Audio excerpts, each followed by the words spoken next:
In the summer of 2011, the city of Cortez applied for a grant from the Orton Family Foundation, sponsor of the Community Heart and Soul Project for small rural communities around the United States.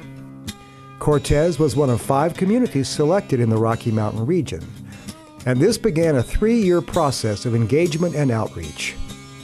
By reconnecting people with what they love about their community, Heart and Soul seeks to translate those emotional connections into a blueprint that serves as a foundation for future community decisions. It's a barn-raising approach to planning and development, designed to increase participation in decision-making and empower residents to shape their future while being mindful of the history and character of their community. We began with the idea that strength of a community lies in the hands and hearts of the people who live there, and that the community's heart and soul is the common cause that they will rally around. Communities that acknowledge and value their heart and soul are able to take action to strengthen it.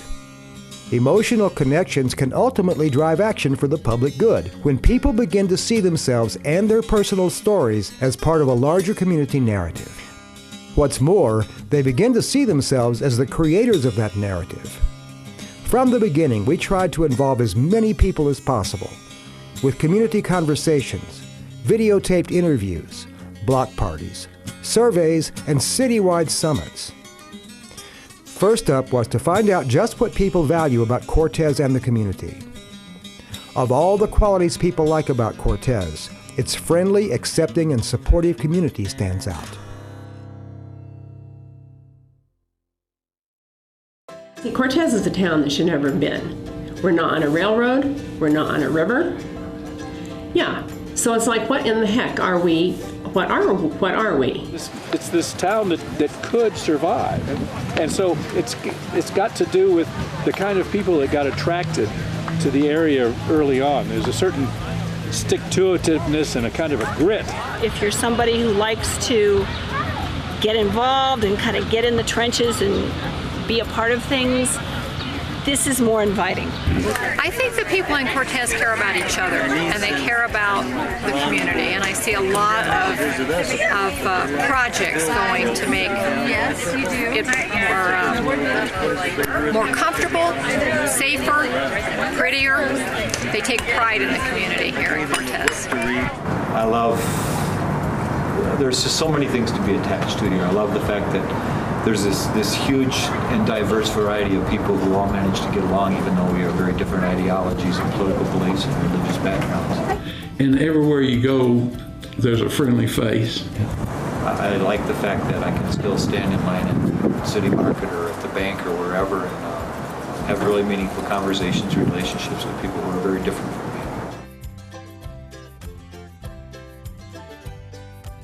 me. Cortez is uniquely situated, bounded by mountains and mesas, yet close to the desert. Alpine country to the north and east, yet surrounded by ancient southwestern archaeological sites. Home to Mesa Verde National Park and Canyons of the Ancients National Monument. Residents value the natural beauty and geographic diversity that living in Cortez offers. I love how close you are to the mountains and to the desert. Within a day, within a short drive, you can be in either place. There's so much accessibility to all kinds of things, outdoor things to do. People want to hike and they want to ski and they want to do outdoor things. And that's what I like about here. People are way more motivated and way more interesting. It feels like I'm right in the middle of all the things I want to have access to. I don't feel like I'm in a remote outpost at all. I feel like I'm kind of in the belly button of the Four Corners, so to speak. Because every time I go away someplace, I think, well, it's nice to get away. But as soon as I see the Ute mountain again, you know, I get this sort of nostalgic feeling about getting home, and there's just a really very homey atmosphere about Cortez.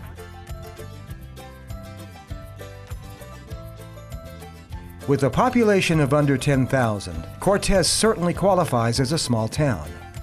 That smallness fosters a kind of closeness and connection that only a small community can offer, along with a gentler pace and a more relaxed lifestyle. Because we are more dependent on each other, we tend to look after each other as well.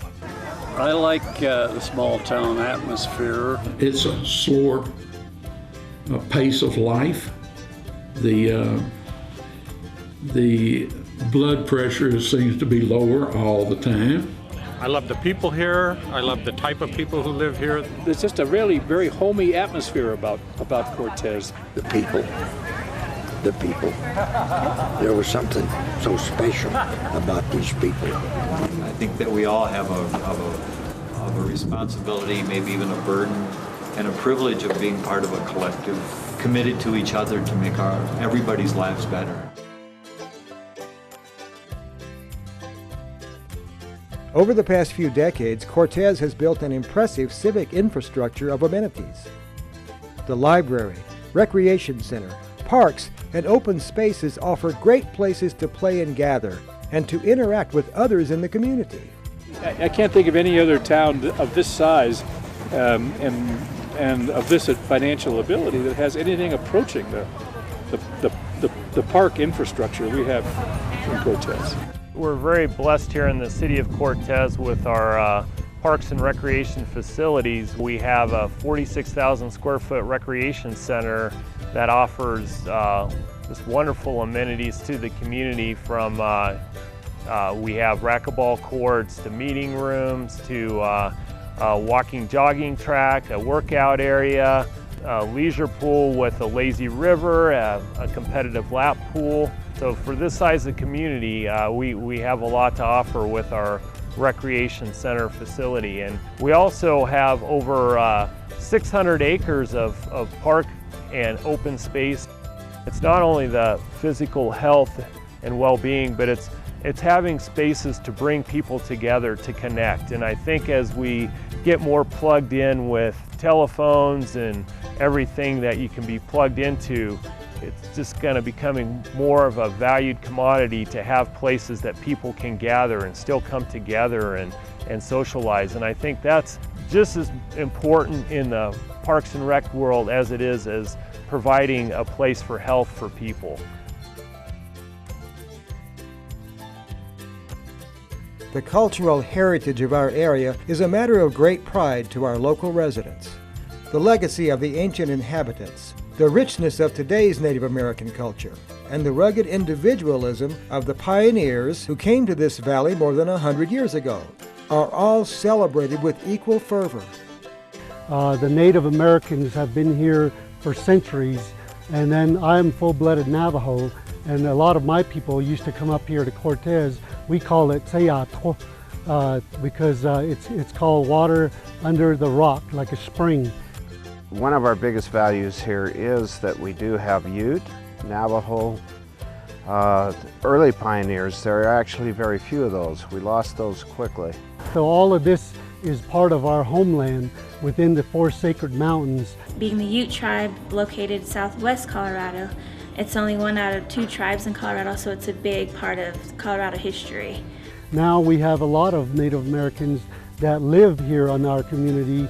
The Navajo culture is, if you speak with them, many of them feel that they have to become immigrants from the reservation and start a life over here, but they maintain their cultural connections on the Navajo reservation. As far as economically, the Native Americans have played a huge part in the economic part of Cortez and our community. When we talk about our cowboy heritage, it's really more involved in that. It's the mining heritage, the cowboy heritage, and the farmers' heritage that Montezuma County was really planned to be. What I'd like to see is the community and the Hispanic people get together and start working as a group. The biggest thing is educate the kids into the culture, and then the culture can bring it up. Well, agriculture is an important part of this economy here. It's an important part of the culture and kind of the whole idea of what it's like to live in Cortez, Colorado. The rural lifestyle, I think, is probably one of the things that draws people to want to live here.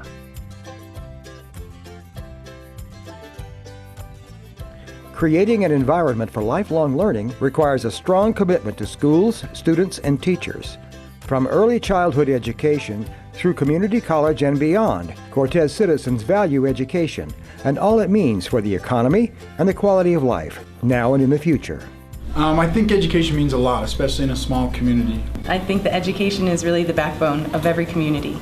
Monteloras Early Childhood Council really lays the foundation for all future learning for our youngest citizens. We know that if children don't enter school ready to learn, that they're not going to be successful later in life. We don't only look at the early learning environments, we also look at their social emotional development. We like to talk about educating the whole child. It's not just academics, but we also have a really strong social and emotional program. Our overall goal is that when the kids walk out of Mesa School, they are prepared for middle school and high school, who's preparing them for the world. In 2012, the community was awarded a grant for $22.7 million toward the construction of a new high school, but only if the voters matched that amount. The bond issue was passed, and a new facility was soon to come. The new Montezuma County High School opened in the fall of 2015. This is one of the nicest high schools that I've ever been to. More technology and more features in every classroom that are resources for the student and teachers. Creating students that are immediately employable for our community helps us to, one, create jobs, create revenue, and keep this community running, and I think it benefits our community overall, especially when we can send them off to college or send them into the workforce and be successful, and then they bring their kids back here, and it's a cycle that just perpetuates itself if we do a great job. The value of thriving small businesses and a viable Main Street is abundantly clear in Cortez. A successful small business community is vital for the economy and the character of a small town such as ours. And business in Cortez is thriving. America was built by small towns, and small towns were built by small businesses. Locally owned businesses tend to recycle their revenue in the community more times. And so that enhances the whole community. The small businesses provide the taxes and collect the sales taxes that the local municipalities operate on. They tend to occupy existing buildings or locations and try to keep the town center centralized, walking distance, reducing sprawl, pollution. They typically will provide unique services and products that keeps a very unique feel to the community so that people aren't driving in and seeing just big box stores. Small businesses have local influence where decisions are made at the local level that influence everyone in a community. So the locally owned businesses typically are higher paying jobs too. They provide one-on-one training, individualized training, and typically have a longer relationship with their employees. Those small towns that thrive and survive are the ones that have strong, well-funded, well-managed small businesses. Cortez was founded because of its agricultural potential, and farming and ranching remain the economic backbone of the community. More than that, contact with the land and the lifestyle it fosters are foundations of the local culture as well. Agriculture is very important for our community. I mean, that was one of the first reasons that people came to this community was they looked at this, boy, if we could get a little water from the Dolores River over here, we could grow some good stuff. Well, agriculture started out, of course, with small family farms, and that's still a tradition of that in the Montezuma Valley. Those were the small, scrapping farmers that came here and basically started Cortez. But a lot of farms have consolidated, and so larger farm operations are now somewhat normal. There's plenty of people who are interested in buying food from their neighbors and buying food from people in their local communities. Kind of got now a move back to smaller farms with the small production we see at farmers markets and other places. So we want to keep the food that's grown here, right here, and create an interdependent local food economy. We still have a lot of the water and farm ground, which is being kept that way. The development here has been slow, and that's allowed projects like the School to Farm project to evolve, and people that are really interested in taking care of themselves again, which was how it all started here.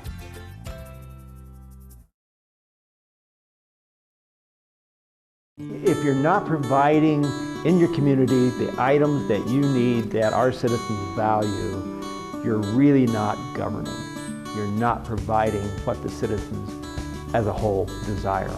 Probably the most lasting impact, and I feel what's most important about the project is bringing the community together for communication. People, when they get together and can talk freely, talk about their hopes and their vision, their fears about what might happen or what they don't like, things get done. More voices lead to a better outcome. I think we have demonstrated to the community what it's like to have your city council, your city manager, and many other leaders in the community, what it's like to create new voices or bring in those voices into the community. Heart and Soul has completely changed the way I look at planning for the city of Cortez. I feel there's like a renaissance in this community right now. It's just kind of that mix of people. We have this right balance of people right now where we've got a lot of people who are progressive thinking and want to see some things change, and then you've got a lot of people who typically don't want change, and they're buying into it. They're seeing the positive benefits. So I'm really hoping that Heart and Soul can kind of be the vehicle that keeps that momentum going on that feeling and that spirit, and that it keeps people talking to each other, and it keeps us constantly improving our community and coming together more. They're understanding more about what the city does. I'm understanding the people's needs more. And as we move forward, we're thinking more long-term. I think it will last. I think we have shown the community this is what happens when your leaders and Heart and Soul combine. That's a bomb. How this community feels and thinks and believes may be vastly different in 15 years. And so we can't just think, okay, well now we've got it. We know what the average Cortesian thought in 2013, and so we'll forever know how they feel. We can point to something that people can actually see. The effects of Heart and Soul, I believe, are going to last in this community for many years to come. This is what Heart and Soul was implemented to do, and look where we are and look what it's done. After months of community conversations, special events, videotaped interviews, block parties, and citywide summits, the values gleaned from the Heart and Soul process have now been turned into an action plan that will point the way to the future. A new land use code will provide the framework for all planning projects going forward. And the city's advisory boards have become more inclusive, even including our young people for a different perspective. A storybook was created to chronicle the path of this project, along with this video. And we are proud to announce that Cortez is the 2015 recipient of the Colorado Merit Award for Community Engagement. Heart and Soul gave us the means to reach out and take the pulse of the community, digest what we learned, and use those values to create a path forward. Thank you to all the citizens who participated and contributed to this project. And we can all look forward to a better future because of you and Heart and Soul.